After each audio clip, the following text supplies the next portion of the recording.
Dear Lord, boys and girls, we had us a race yesterday at Homestead-Miami Speedway. What is up? I'm Chase Holden. Welcome back to my brand new YouTube channel. Make sure that you hit that subscribe button to stay up to date on everything that I will be posting here on this channel. Also, if you feel kind, hit the like button today and drop a comment. I do love comments, and I do like responding to comments. So hop in the comments as well, because today we are talking all about Homestead-Miami Speedway, yesterday's NASCAR Cup Series playoff race, and why in the fuck is NASCAR not doing a championship race at this track anymore? Let's talk about it. So if you're like me, you spent pretty much all day yesterday watching the Straight Talk Wireless 400 at Homestead-Miami Speedway.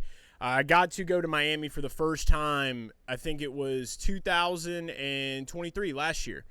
Got to go there. Chase Elliott was running the Hooters paint scheme at the time. It was a beautiful car. However, he didn't have the best of luck that race, but Chris Bell did win.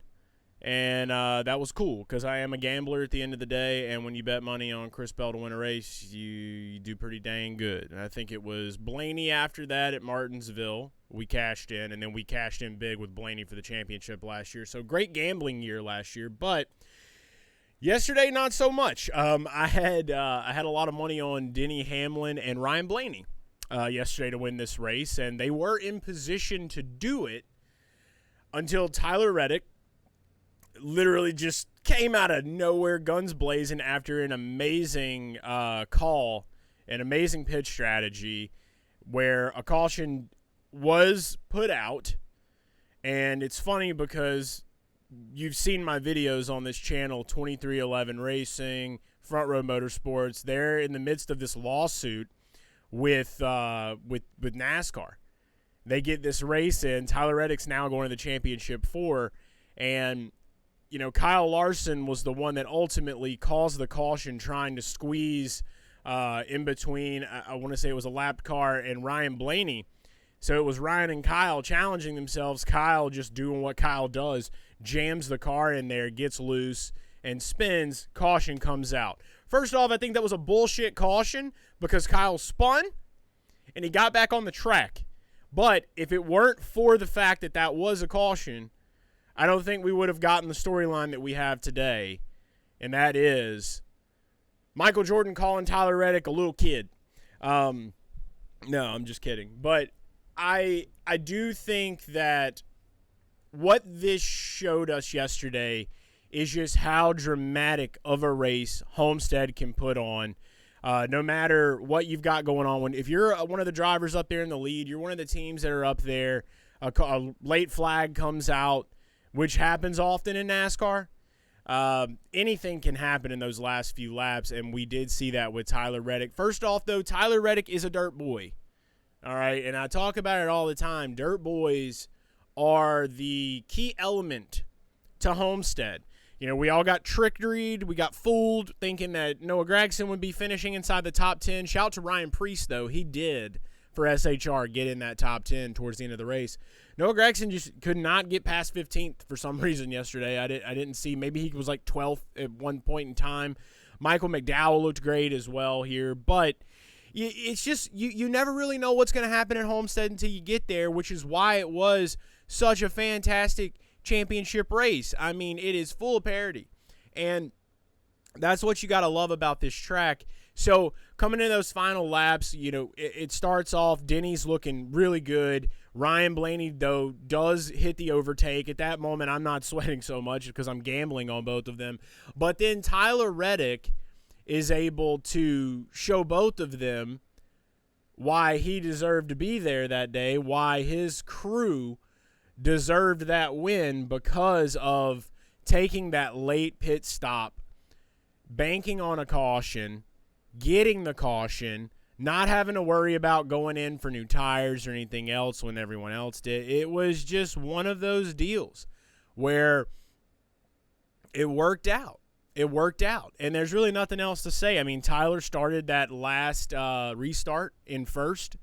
Denny was able to make the move on him. And you're always going to be the driver that's not in first is usually, like, if you're in like that top 3, top 4 area, when everything gets widened out on those restarts at Homestead, anybody can jet up there if you know what you're doing. So it's just that it's not having that short run speed like Tyler did is what caused Denny and maybe even Ryan Blaney not to be able to secure that win. Although I do think if Blaney would have stayed at the wall, it would have caused for some interesting things. I think either way it goes, Tyler knew that it was his race to win, and he got it done. So an amazing race. The fans loved it. I loved it. I thought it was definitely the best race I've seen all year. Some people are calling it the best race of all time. I don't know if I'm ready to call it the best race of all time, but it's definitely one of the best Homestead races in existence. So to dive a little bit more into the history of NASCAR and this track, Homestead-Miami Speedway, it started becoming the championship race in 2002, and it lasted all the way to 2019. So if you are a little bit new to NASCAR, or maybe you just don't know the history as much, I'm going to kind of dive into that a little bit. We've seen some incredible finishes at this track for championship races.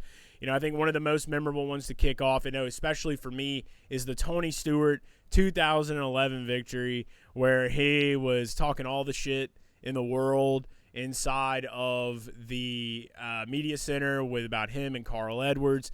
You got Jimmy Johnson getting his 7th NASCAR Cup Series championship there in 2016. A lot of people bring up Kyle Busch in 2015 after he missed so much time. 2006, Biffle edged out Martin there. You've had Matt Kenseth dominate. I think that was back in 2007. Jeff Gordon had his final race there. Some of the biggest names in NASCAR have done some pretty historic things at this track. So I think what happened is over time things just kind of get stale, and especially where NASCAR was at the time, especially between that 2010 and that 2020 window, NASCAR really took a nosedive in fans and viewership and a lot of things. The diehards are always there. But, they wanted to shake things up. So in 2020, Phoenix comes along, Phoenix Raceway. And I think everyone's been talking shit about Phoenix since they started racing there, especially since the Gen 7 car came out, because what you saw on Sunday at Homestead was that the Gen 7 car is made for Homestead. The Gen 7 car is made for intermediate tracks. You go look back in the past, at what the Gen 7 car has done at intermediate tracks, and you'll see very quickly that it is one hell of a show. So it almost makes complete sense to move this race to a track like Homestead. I think it should be Homestead, or at least to another intermediate track where it's going to really suit this car. Now, the only main reason that NASCAR moved to Phoenix in 2020 was because I think it had a $178 million expansion. And I could be wrong on that number. Let me know in the comments if I am. I'm 100% free balling here. But, I can't wrap my mind around why you would stay there. I know that the weather was like a big factor to NASCAR. They were like, oh, well, in November it's very dry, less chance of rain, less chance of mishaps or whatever. I mean, it's NASCAR, dude. You're going to have mishaps. You're going to have caution flags. You're going to have all those things. You can't worry about that kind of shit. Homestead is where it belongs. These intermediate tracks belongs and is paired so perfectly with this car.